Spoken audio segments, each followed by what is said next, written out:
Today I raised my yearly dividends to over 100,000 per year in dividends while lowering my margin debt in the process.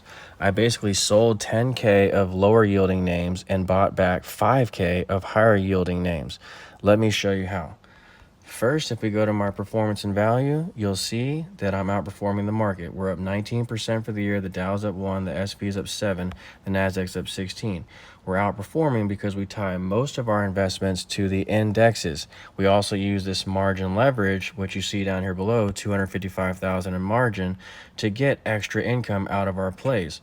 Our margin is 5% interest, which we negotiated down twice, so you don't have to ask about that. And our dividend plays are 20% dividends, sometimes more than that. So it's viable for me to use my margin since I'm getting paid more in interest from my dividends than I'm getting charged interest from E-Trade.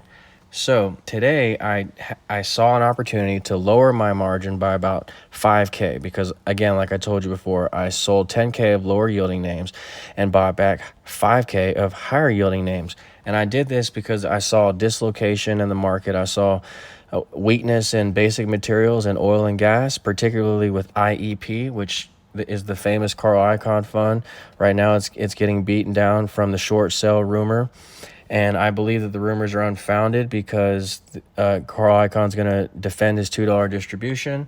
So we added to IEP, we added 3K today, and that has a little bit over a 20% dividend now. IEP, these shares here are yielding about 21% in dividends. So IEP, I added to this, and I also bought a position in a fertilizer play, which was recommended to me by one of my subscribers. I'm very thankful to him for this. UAN, UAN. It has about a 30% dividend.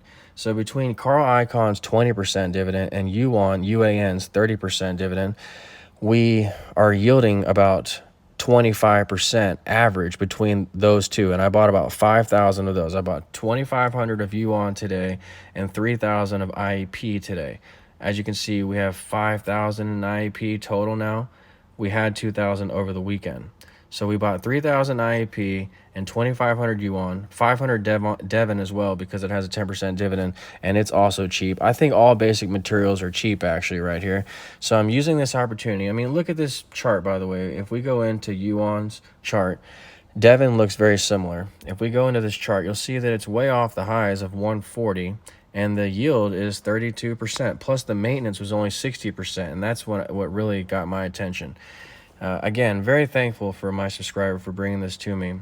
You see the maintenance here, it is 60%, so I couldn't buy too much of it because for every 1,000 I put in, it takes up 600 of my equity, as you know, but I still thought that 2,500 in it was a safe amount to put in because I'm looking for more basic materials exposure. My only basic materials play right now is BHP Building, as you see down here below, and it has a nice dividend, about 10%, between 8 and 10% dividend yield.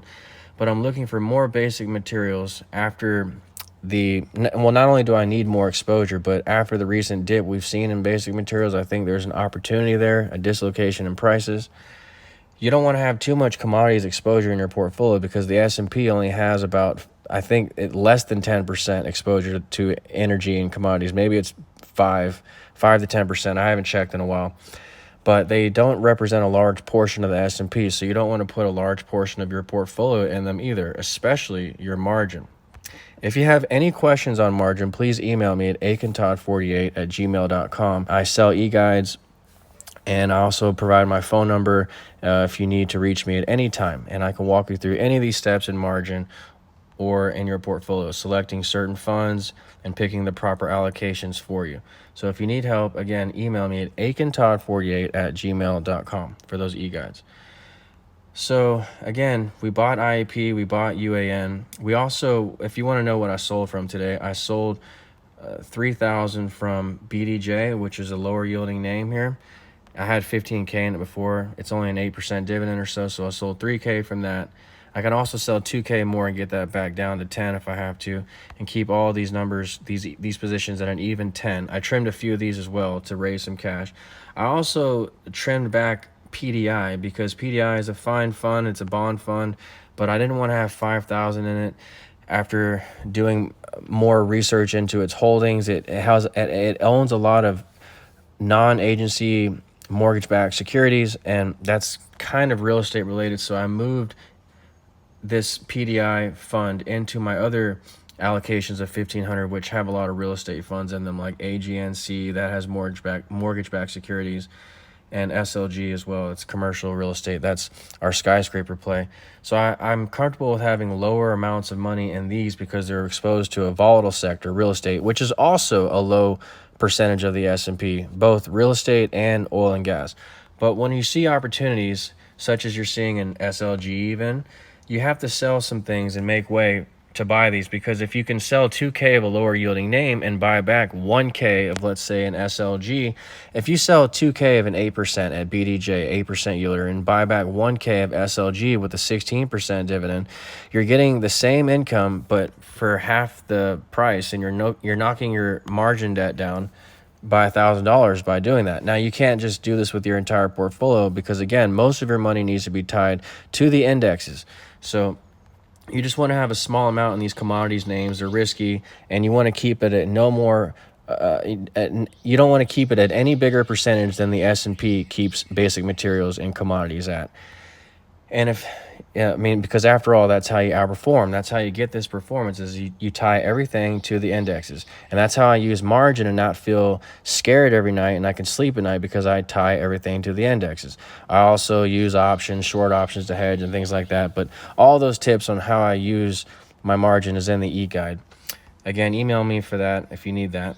But I think that'll do it for the video, okay? I think you get the gist of it. I sold 10K of lower yielding names, bought back 5K of higher yielding names. IEP has 20% plus dividend. UAN has a 30% dividend. PDI, yes, it had a 15% dividend, but I still sold some of that. And BDJ, it's 8% dividend, to swap to IEP and UAN during the dislocation, during the sell-off, so I feel like it's a good swap. It's not going to erode performance for me too much, as I'm selling out of these index names to go to the commodity names on those dips. So again, I hope you appreciate this little trick. Email me if you have any more questions on margin, or leave comments in the comment section below if you want me to cover any more videos, and I'll talk to you soon. Thanks.